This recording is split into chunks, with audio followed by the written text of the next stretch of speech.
चला चली की बेला खत्म होने का नाम नहीं ले रही। जैसे जैसे लोकसभा चुनाव नजदीक आ रहा है, वैसे वैसे कांग्रेस और आईएनडीआईए की नींव हिलती जा रही है। इतना ही नहीं, कांग्रेस का धीरे धीरे सनातन विरोधी चेहरा भी सामने आने लगा है। लोकसभा चुनाव के लिए पहले चरण का मतदान 19 अप्रैल को होना है, लेकिन उससे पहले कांग्रेस को पूरब से लेकर पश्चिम तक झटके पर झटके लग रहे हैं। बिहार में कांग्रेस के पूर्व प्रदेश अध्यक्ष अनिल शर्मा ने पार्टी छोड़ी। इसके बाद महाराष्ट्र में कांग्रेस नेता संजय निरुपम ने भी कांग्रेस को टाटा बाय बाय कर दिया। इसके बाद ये कारवां आगे बढ़ा और हरियाणा पहुंचा, जहां बॉक्सर विजेंद्र सिंह भी कांग्रेस पार्टी का दामन छोड़ बीजेपी में शामिल हो गए। कांग्रेस में भगदड़ की वजह किसी को समझ में आती, उससे पहले कांग्रेस को एक और बड़ा झटका लग गया। कांग्रेस के राष्ट्रीय प्रवक्ता गौरव वल्लभ कांग्रेस का हाथ छोड़ बीजेपी में शामिल हो गए। कांग्रेस में पार्टी छोड़ने का ये सिलसिला पिछले 6-7 महीनों में काफी ज्यादा रहा और अब चंद घंटों में ये झटके कांग्रेस को कहां ले जाएंगे, ये तो देखने वाली बात है। बहरहाल पार्टी छोड़ने के बाद जिस तरीके से गौरव वल्लभ और संजय निरुपम ने कांग्रेस को लताड़ा है, वो सुनकर तो खुद कांग्रेस के पसीने छूट रहे होंगे। धर्म के बारे में पार्टी का जो मौन स्वीकृति हो, भले वो प्रभु श्री राम के प्राण प्रतिष्ठा के जो निमंत्रण को अस्वीकार करने का मुद्दा हो, या भले ही वो वेल्थ क्रिएटर्स को सुबह से शाम गाली देने का मुद्दा हो, मैं ये सब काम करने में अपने आप को असहज महसूस कर रहा था। हिंदुस्तान का हर नागरिक धार्मिक नागरिक है, उसका अपना कोई भी धर्म हो सकता है, लेकिन धर्म में विश्वास रखता है।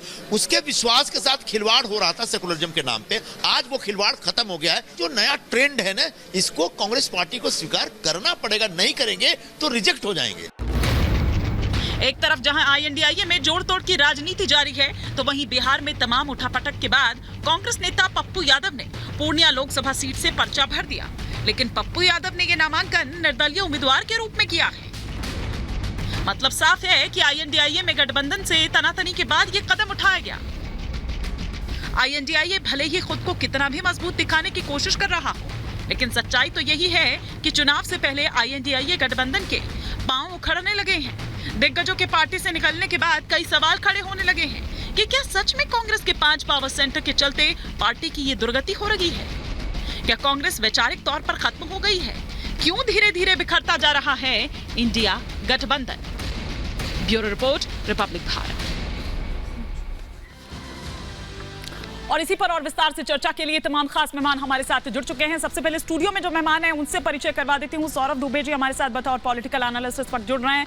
कांग्रेस का पक्ष रखने के लिए चंद्रमोहन शर्मा जी इस वक्त हमारे साथ जुड़े हुए हैं। आम आदमी पार्टी का पक्ष भी रखेंगे, संजय मिश्रा हमारे साथ जुड़े हुए हैं। स्टूडियो के बाहर से जो मेहमान हैं उनसे भी फटाफट से परिचय करवा देती हूँ। हमारे साथ सिद्धार्थ यादव जी बीजेपी के स्पोक्स पर्सन है, जुड़े हुए हैं। साथ ही साथ हमारे साथ पंकज मुकाती जी वरिष्ठ पत्रकार हैं, इस वक्त जुड़े हुए हैं। बहुत स्वागत है आप सभी का। लेकिन सबसे पहले चंद्रमोहन जी, आपसे मेरा सवाल है कि पिछले 24 घंटे में 3 विकेट आपके गिर चुके हैं, दिशाहीन हो चुकी है कांग्रेस और लगता नहीं कि कोई इसका भविष्य है। ये मैं नहीं कह रही हूं, ये वही कह रहे हैं जो जिनके विकेट गिरे।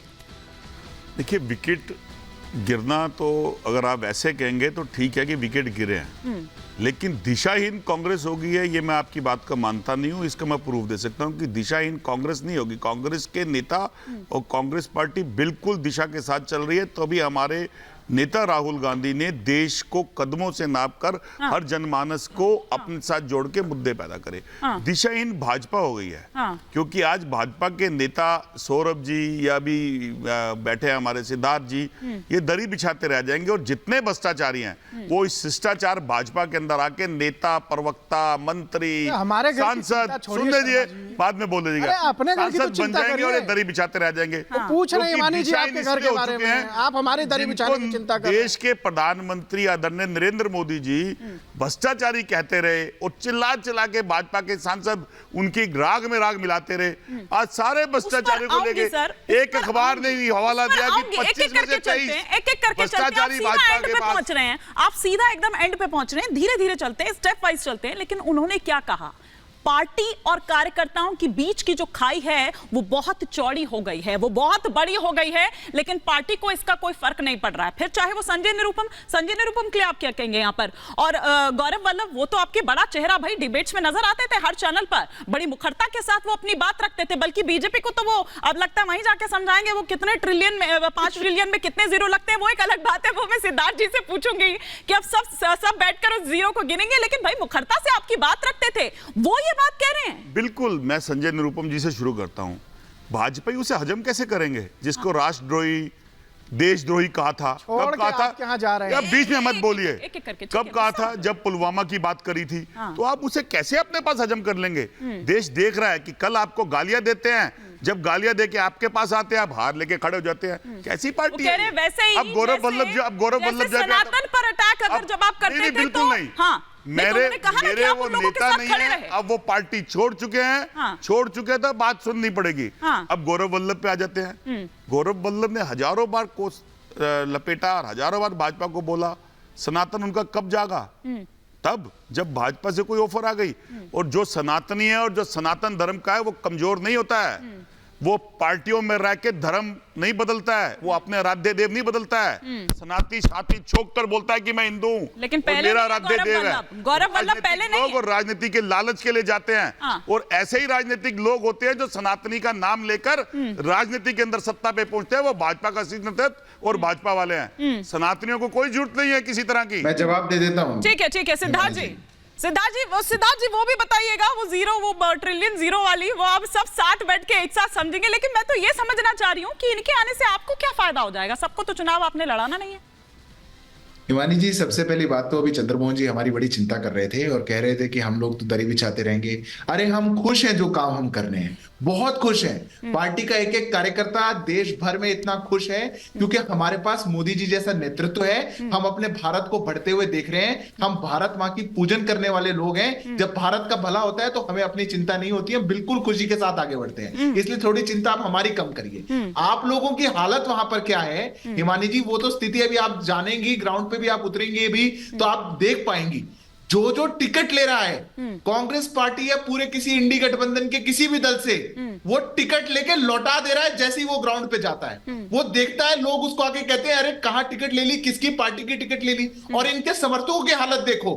देश जब जब एक उत्साह में झूमता है, वो उत्साह में झूमता है कि आज भारत में इतनी प्रगति हो गई, इतने नए IITs IIMs खुल गए, इतने नए 10 करोड़ के बैंक अकाउंट देश में 50 करोड़ हो गए, डिजिटल इंडिया हो गया। ये लोग दुबके रहते हैं कोने में और ये खुशी भी नहीं मना पाते, ये बोल भी नहीं पाते। जब देखता है कि कैसे कोरोना को हरा दिया, ये लोग दुबके रहते हैं कोने में। जब देश देख पाता है कि कैसे 500 सालों का संघर्ष पूरा कर दिया और राम मंदिर बन गया, ये लोग दुबके रहते हैं, वहां जा भी नहीं पाते। और वही काम है, भाई मैं जवाब दे दूं, कंटेनमेंट में वही काम है कि उसी के कारण से इनके मन में इन भावनाओं का आते हैं। आज पूरी कांग्रेस पार्टी जो चंगुल में फंस चुकी है, इनके एक परिवार के, जिसकी दिशाहीन आप कह रही थी, मैं कहता हूं जिनके पास कभी कोई दिशा थी ही नहीं, ऐसे परिवार के जब चंगुल में फंस गई, उनने कैप्चर कर लिया। तो ग्रैंड ओल्ड पार्टी का क्या हाल हुआ है ये हम सब देख पा रहे हैं। जब तक ये इनके चंगुल से बाहर नहीं आएंगे, जनता का समर्थन तो छोड़िए, इनका